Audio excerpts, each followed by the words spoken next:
వీక్షకులందరికీ నమస్కారం. 2025వ సంవత్సరంలో ఫిబ్రవరి మాసంలో ఏ విధమైనటువంటి గ్రహగతులు ఉండబోతూ ఉన్నాయి? ఎందుకంటే ఈ గ్రహ సంచారం అనేటువంటిది ఫిబ్రవరి దగ్గర నుండి చాలా కీలకంగా మారబోతూ ఉన్నది. ఉదాహరణకి కుజునికి ఉండేటువంటి వక్రగతి పూర్తయిపోతూ ఉండడం, గురునకు ఉండేటువంటి వక్రగతి పూర్తయిపోతూ ఉండడం, అలాగే గ్రహాల్లో ప్రత్యేకమైనటువంటి మార్పులు ఇవన్నీ వెరసి ద్వాదశ రాశుల పైన పూర్తిగా ప్రభావాన్ని చూపబోతూ ఉన్నాయి. ఉదాహరణకి ఈ మాసంలో ఉండేటువంటి గ్రహస్థితిని గమనిస్తే ఫిబ్రవరి నెల 4వ తారీఖు రాత్రి అంటే 5 వచ్చేస్తుంది. 5వ తారీఖుల గాయతూ గురుని యొక్క వక్రగతి పూర్తయిపోతుంది. ఇప్పటి వరకు వక్రించినటువంటి గురువు ఇక రుజుమార్గంలో ప్రయాణం చేస్తూ తన యొక్క సాధారణ ఫలితాలని ఇవ్వబోతూ ఉన్నారు.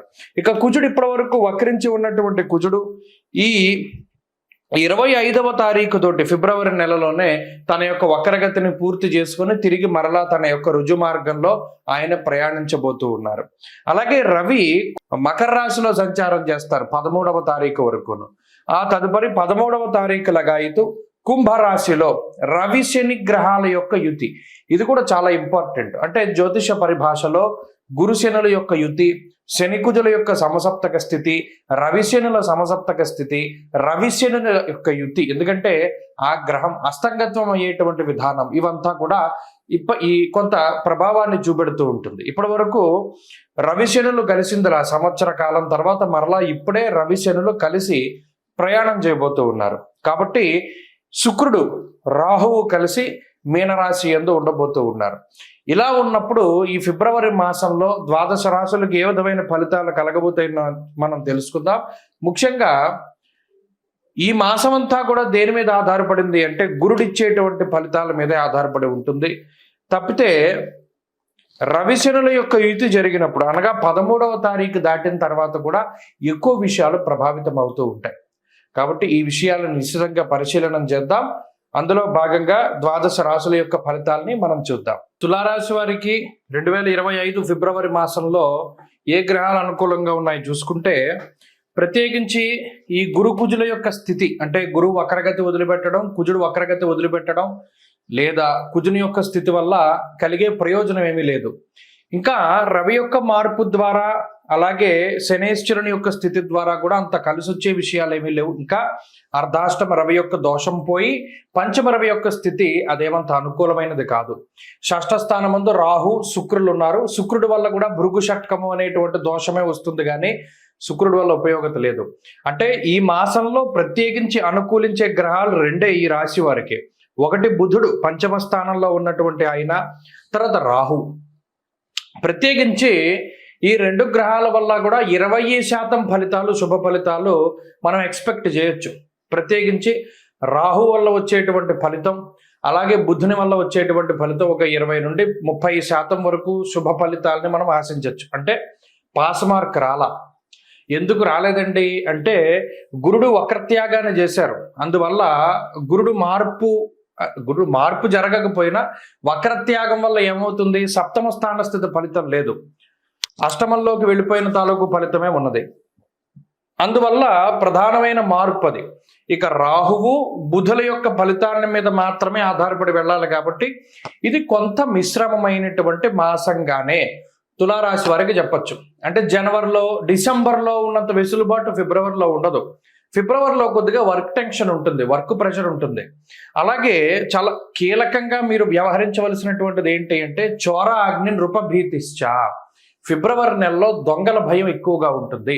తులారాశి వారు యజమానులుగా ఉన్నటువంటి ప్రతి గృహాన్ని లేదా ప్రతి సంస్థని దొంగల బారి నుండి చాలా జాగ్రత్తగా కాపాడుకోవాలి. ఇది చాలా కీలకమైనటువంటి విషయం. గతంలో కూడా చెప్పారు. నిన్న నన్ను విజయవాడలో కలిసిన ఆయన అదే అన్నారు. ఏమంటే మీరు ఎలా దొంగల వల్ల భయం అన్నారు, మా ఇంట్లో అంతా దొంగలు దోచుకుపోయారండి.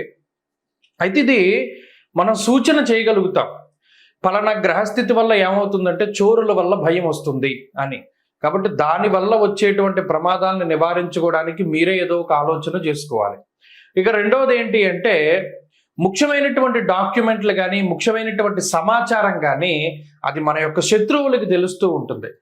అది ఒకటి తెలియకుండా జాగ్రత్తగా మీరు ఎప్పటికప్పుడు అంటే మిమ్మల్ని మీరు నమ్మడం తప్పితే ఇంకొకరిని ఎవరిని కూడా నమ్మకూడదు. అలాగే కోపం పెరుగుతూ ఉంటుంది, ఫ్రస్ట్రేషన్ వస్తూ ఉంటుంది. ప్రతి ఒక్కళ్ళు మిమ్మల్ని బ్లాక్మెయిల్ చేస్తూ ఉంటారు. అది ఆ స్థితి చాలా ఇబ్బందికరంగా ఉంటుంది. మనం ఎవరికి చెప్పుకోలేము, అలాని మనం ఈ బ్లాక్మెయిల్స్ నుండి బయటపడలేము అనేటువంటి విధానంలో ఉంటుంది ఈ గ్రహస్థితి. ఇవన్నీ కూడా ఏంటి అంటే పైకి కనిపించేటువంటి వాతావరణం వేరు. తులారాశి వారికి అందరూ చూస్తారు, అబ్బా వీళ్ళకేంట్లే అనుకుంటారు. లోపల వాళ్ళు ఇటువంటి సమస్యలను ఎదుర్కొంటూ ఉంటారు. ఇప్పటివరకు మనం కష్టపడి సంపాదించింది ఎలా దాచుకోవాలి, లేదా పలానా వాడు మనం బ్లాక్మెయిల్ చేస్తున్నాడు, మనం ఎలా బయటపడాలి, లేదా మనం ఒక స్త్రీ వల్ల ఒక సమస్య వచ్చింది, దాని నుండి ఎలా బయటపడాలి, తెలుసో తెలియకో గతంలో మనం ఈ పని చేసాం కదా, అది ఇప్పుడు మనకి చుట్టుకోబోతోంది, ఇది ఎలా బయటపడాలి, ఇలా అనేక రకాలైనటువంటి సందిగ్ధతలు ఉంటాయి. ఇవి జనవరి నుండి ఉంటాయి, ఫిబ్రవరిలో ఎక్కువగా కనబడతాయి. ఆ పరిస్థితులపై ఎక్కువగా ఫోకస్ పెట్టాలి తులారాశి వారు. అలాగే తులారాశి వారికి ఈ మాసంలో ఏమవుతుంది అంటే, ప్రత్యేకించి పంచమంలో రవి ఉన్నప్పుడు వచ్చే ఆలోచనలు కూడా రావు. రవిశనులు ఎప్పుడైతే కలిసి ఉంటారో మీకు వచ్చే ప్రతి ఆలోచన 1-2 సార్లు ఫిల్టర్ చేసుకోవాలి. ఎందుకంటే మనం పాడైపోయే ఆలోచనలే ప్రధానంగా వస్తాయి. కాబట్టి ఈ ఆలోచనల పరంపరను కూడా నిశితంగా పరిశీలన చేయాలి. ఏది పడితే ఆ నిర్ణయాలను వెంటనే అమలు చేయకూడదు. 1-2 సార్లు సెకండ్ ఒపీనియన్ అన్నది ఖచ్చితంగా ముఖ్యం. అది ఆరోగ్యంలోనైనా, ఆర్థిక వ్యవస్థలోనైనా, దేనిలోనైనా సెకండ్ ఒపీనియన్ అనేది చాలా ఇంపార్టెంట్ తులారాశి వారికి. కాబట్టి ఆ విషయాన్ని దృష్టిలో పెట్టుకోండి. ఇంకోటి ఏంటంటే బద్ధకం ఎక్కువగా ఉంటుంది ఈ నెలంతా కూడా. అదొకటి, కొంత వాయిదా పద్ధతుల ద్వారా ముందుకు వెళుతూ ఉంటారు. ఈ విషయాలన్నీ కూడా ఈ మాసంలో జరుగుతాయి. కాబట్టి ఈ గ్రహస్థితి వల్ల కొంత జాగ్రత్త పడండి. ప్రత్యేకించి సూర్యారాధనే ప్రధానంగా చేయండి. ప్రతి ఆదివారం నాడు సూర్యోపాసన చేయండి. ప్రతినిత్యము ఆదిత్య హృదయ పారాయణ చేయండి. క్రమం తప్పకుండా దక్షిణామూర్తి స్తోత్రాన్ని పారాయణ చేయడం ద్వారా కూడా తులారాశి వారికి ఈ పరిస్థితి నుండి బయటపడడానికి అవకాశం ఉంది. కుంభమేళ 2025వ సంవత్సరంలో మొదటి నెలలో వస్తూ ఉన్నటువంటి అతి పెద్ద హిందూ పండగగా మనం దీన్ని చెప్పుకోవచ్చును. కానీ చాలామంది మనలో అంటే కుంభమేళ అనగానే మనకి నాగసాధువులు కనపడతారు. అలాగే ప్రయాగ్రాజ్లో జరుగుతూ ఉన్నది, భారీ సెట్టింగులు కనపడుతూ ఉన్నాయి. నిజానికి కొన్ని కోట్ల మంది, 40 కోట్ల మందికి పైగా ఈ కుంభమేళాలో పాల్గొంటారు అని చెప్పి అధికారికంగా వినిపిస్తూ ఉన్నటువంటి మాటలు. అయితే ఇంత పెద్ద ఉత్సవానికి చాలామందికి రీజన్ తెలియదు. అంటే చాలామంది మనలో కుంభమేళానికి వెళ్తున్నాం, మేము స్నానం చేద్దాం అనుకుంటున్నాము, ప్రయాగలో స్నానం చేస్తాము, దాని తర్వాత గయ వెళ్తాము, దాని తర్వాత కాశీ వెళ్తాము, ఇవన్నీ చెప్తారు. నిజానికి అసలు మనం చేస్తూ ఉన్నటువంటి దానికి పారమార్థికం ఏమిటి అంటే, కుంభమేళ అంటే ఏమిటి, మనం అక్కడికి ఎందుకు వెళ్ళాలి, దానిలో ఎందుకు స్నానం చేయాలి. ముఖ్యంగా పేరు చూస్తే కుంభమేళ, ఇది హిందూ పదం. కుంభ అంటే మనం రాసుల్లో కూడా కుంభరాశి మనకి కనబడుతూ ఉంటుంది. ఒక పురుషుడు ఒక కుండని పట్టుకుని నుంచుని ఉంటాడు, అది కుంభరాశిగా ప్రతీతి. అలాగే మేళ అంటే కలయిక. నిజానికి కుంభమేళ అనే పేరు ఎక్కడి నుండి వచ్చిందంటే, కుండలో ఉన్నటువంటి తేనె, అంటే దీన్ని ముఖ్యంగా అమృతం కింద చెప్తారు. దేవతలు రాక్షసులు 12 సంవత్సరాల పాటు మందర పర్వతాన్ని ఆధారంగా చేసుకుని పరమేశ్వరుడైనటువంటి మహానుభావుడు శ్రీ మహావిష్ణువు ఆయన కూర్మావతారంలో కింద ఆ పర్వతం కింద ఉండగా వీళ్ళు కవ్వం కింద చేసుకుని ఈ దేవతలు రాక్షసులందరూ కూడా అమృతం కోసం ఈ పర్వతాన్ని జిలుకుతారు. అదంతా కూడా మనకి తెలిసినటువంటి విషయమే. అయితే ఇలా 12 సంవత్సరాలు ఈ పర్వతాన్ని అంటే ఆ క్షీరసాగరాన్ని మధించిన తర్వాత 12 సంవత్సరాల తర్వాత మనకి అమృతం వస్తుంది. ఈ వచ్చినటువంటి అమృతాన్ని ఎవరు తీసుకోవాలి అనేటువంటి ఈ తోపులాట్లో ఆ కుండలో ఉన్నటువంటి ఆ అమృతము 4 చినుకులు అంటే చిన్న చిన్నవి 4 ప్రాంతాల్లో పడతాయి భారతదేశంలో. ఆ 4 ప్రాంతాలే ప్రయాగ్రాజ్, ఉజ్జయిని, అలాగే నాసిక్లో ఉన్నటువంటి త్రయంబకేశ్వర్, ఇక 4వది హరిద్వార్. మీరు ఎప్పుడైనా చూడండి కుంభమేళాలు జరిగినప్పుడు ఈ 4 ప్రాంతాల్లోనే జరుగుతాయి. దానికి కారణం ఇది. ఆ అమృతం, ఆ కుండ ఏదైతే మహానుభావుడైనటువంటి శ్రీ మహావిష్ణు స్వరూపంలో ఆయన ధన్వంతరి తీసుకొచ్చినటువంటి అమృత కలశం ఉన్నదో దానిలో నుంచి 4 బిందువులు పడ్డాయి భారతదేశంలో ఈ 4 ప్రాంతాల్లో. అందుకనే ఈ 4 ప్రాంతాల్లోనూ కుంభమేళ అనేటువంటిది నిర్వహిస్తారు. ఫస్ట్ ఆఫ్ ఆల్ ఈ పాయింట్ మనం గుర్తుపెట్టుకోవాలి. ఇక రెండవది, ఎప్పుడెప్పుడు జరుగుతాయండి కుంభమేళ అంటే, ప్రతి కుంభమేళ అంటే ఇందులో మనం ఒకటి గుర్తుపెట్టుకోవాలి, 12 సంవత్సరాలకి ఒకసారి కుంభమేళ జరుగుతుంది. అయితే ఇది ఎలా జరుగుతుంది, కాల నిర్ణయం 12 సంవత్సరాలు. ఇప్పుడు మనం గురుని బట్టే మనం పుష్కరాలు వస్తూ ఉన్నాయి. గురుని బట్టి ఎందుకు వస్తాయి పుష్కరాలు, అది కూడా మనం ఆలోచించాలి. మనం గుడ్డిగా వెళ్ళిపోకూడదు. ఓకే గురుని బట్టి పుష్కరాలు వస్తాయి అంటే ఎందుకు వస్తాయి, ఇక్కడ దేవగురుడైనటువంటి బృహస్పతికి సంబంధించినటువంటి మానము ఒకటి ఉన్నది, అంటే కొలత. బారుహస్పత్యమానము అన్నాం. ఇప్పుడు మనమున్నాము చాంద్రమానాన్ని అనుసరిస్తాం. సౌరమానం ఒకటి ఉంటుంది, బారుహస్పత్యమానం ఒకటి ఉంటుంది. ఇలా కాలానికి ఉండేటువంటి కొలమానాలు ఒక్కొక్క గ్రహాన్ని ఆధారంగా చేసుకుని ఒక్కొక్కటి ఉంటూ ఉంటాయి. ఇప్పుడు ఉత్తరాదిలో ఉండేటువంటి కొలమానం అంతా బారుహస్పత్యమానము, సౌరమానము అంటారు.